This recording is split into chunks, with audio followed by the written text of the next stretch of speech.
Hi అండి. మేము మా కేరళ ట్రిప్లో భాగంగా గురువాయూర్ వచ్చామండి. మీరు చూస్తున్నది గురువాయూర్ శ్రీ గురువాయూరప్పన్ మందిరం, శ్రీకృష్ణ మందిరం. ఇక్కడ ప్రజలందరూ శ్రీకృష్ణుడిని గురువాయూరప్పన్గా పూజిస్తారు. గురువాయూర్ ఆలయంలో కృష్ణుడి విగ్రహానికి ప్రతిష్ఠ చేసిన వారు గురువు, వాయువు. వారు ఇరువురూ కలిసి ఇక్కడ శ్రీకృష్ణుడిని ప్రతిష్ఠించారు.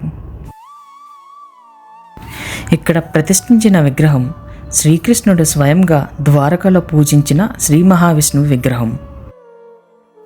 5000 సంవత్సరాల నుంచి కేరళలో ఉన్న గురువాయూర్ ఆలయంలో భక్తులచే పూజలు అందుకుంటుంది.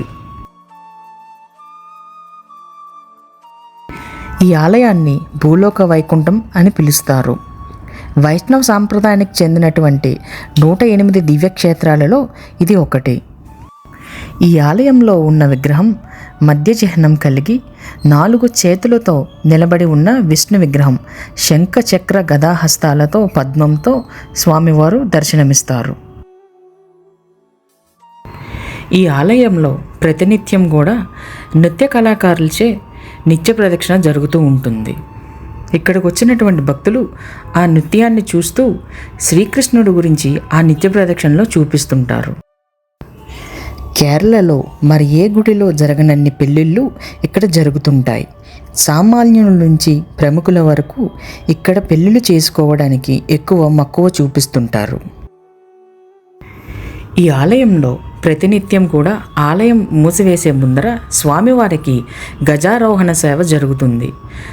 గజరాజుపై స్వామివారిని పూజారి కూర్చోబెట్టి ఆలయం అంతటా స్వామివారిని ఊరేగించి తగినటువంటి పూజా కార్యక్రమాలు చేసి తర్వాత స్వామివారిని ఆలయంలోకి తీసుకెళ్ళి సేద తీరుస్తారు.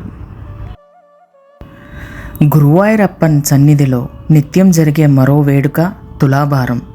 తమ బరువుకి సమానంగా స్వామివారికి అరటిపళ్ళు, బెల్లం, కొబ్బరికాయలు ఇంకా ఎన్నో స్వామివారికి ప్రీతికరమైనవి భక్తులు సమర్పిస్తారు తులాభారంలో కూర్చొని. ఈ ఆలయానికి వచ్చే భక్తులు సాంప్రదాయ వస్త్రధారణలో మాత్రమే రావాలి. పురుషులు పంచె కట్టుకొని పైన కండువా వేసుకోవాలి, షర్ట్ ఉండకూడదు. స్త్రీలు పట్టు పరికిణి, లంగా జాకెట్టు, చీర కట్టుకొని వెళ్ళవచ్చు. ఈ ఆలయానికి ఉత్తరం వైపున కోనేరు ఉంటుంది. దానిని రుద్రతీర్థం అంటారు. పురాణాల ప్రకారం 1000 సంవత్సరాల నుండి శివుడు ఈ చెరువు దక్షిణ ఒడ్డున స్నానం చేసేవాడు. శివునికి రుద్ర అనే పేరు కూడా ఉంది కాబట్టి ఆ చెరువుకు రుద్రతీర్థం అనే పేరు వచ్చింది. గురువాయూరప్పన్ ఆలయానికి 5 కిలోమీటర్ల దూరంలో పునత్తూర్ కోట ఎలిఫెంట్ శాంచురీ ఉంటుంది. ఈ ఏనుగుల శిబిరం ఎంట్రన్స్లో టికెట్ కౌంటర్ ఉంటుంది. ఎంట్రీ టికెట్ 20 రూపాయలు. లోపలికి మొబైల్ అలౌడ్ ఉంది. మొబైల్తో వీడియోస్ తీసుకోవాలనుకుంటే 25 రూపాయలు పెట్టి టికెట్ తీసుకోవాలి. కెమెరా అయితే 100 రూపాయలు ఛార్జ్ చేస్తారు, టికెట్ తీసుకోవాలి. ఈ ఎలిఫెంట్ పార్క్లో లోపల నడవలేని వాళ్ళ కోసం వెహికల్ కూడా ఉంటుంది, బ్యాటరీ వెహికల్. అందులో మనిషికి 50 రూపాయలు ఛార్జ్ చేస్తారు. వాళ్ళు ఎవరైనా సరే వెహికల్లో కూర్చొని కూడా మొత్తం ఆ ఎలిఫెంట్ పార్క్ అంతా వాళ్ళనే తిప్పి చూపిస్తారు. ఈ ఏనుగుల శిబిరంలో మొత్తం ఆలయానికి చెందిన 56 ఏనుగులు ఉన్నాయి. ఇక్కడున్నటువంటి ఏనుగులను భక్తులు ఆలయానికి విరాళంగా అందించారు. భక్తులు ఎక్కువ మంది ఏనుగులను విరాళంగా ఇవ్వడంతో స్థలం సరిపోదని వాటిని ఆలయానికి 5 కిలోమీటర్ల దూరంలో ఉన్న పెద్ద ప్రదేశానికి తరలించారు.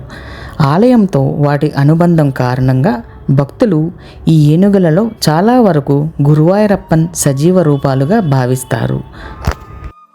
ఇక్కడున్నటువంటి ఏనుగులలో ఒక్కొక్క ఏనుగుకి ఒక్కొక్క పేరు ఉంది. అక్కడ ఉన్నటువంటి ఎలిఫెంట్ మాస్టర్స్ వారి పేర్లు చెప్తుంటారు. అది ఎన్ని సంవత్సరాలు ఓల్డ్ అనేది కూడా వాళ్ళు ఎక్స్ప్లెయిన్ చేస్తారు. వారిలో గురువాయూర్ కేశవన్ అత్యంత ప్రసిద్ధుడు. ఇతర ప్రముఖ ఏనుగులు గురువాయూర్ పద్మనాభన్, గురువాయూర్ ఏనుగుల అధినేతగా భావిస్తారు.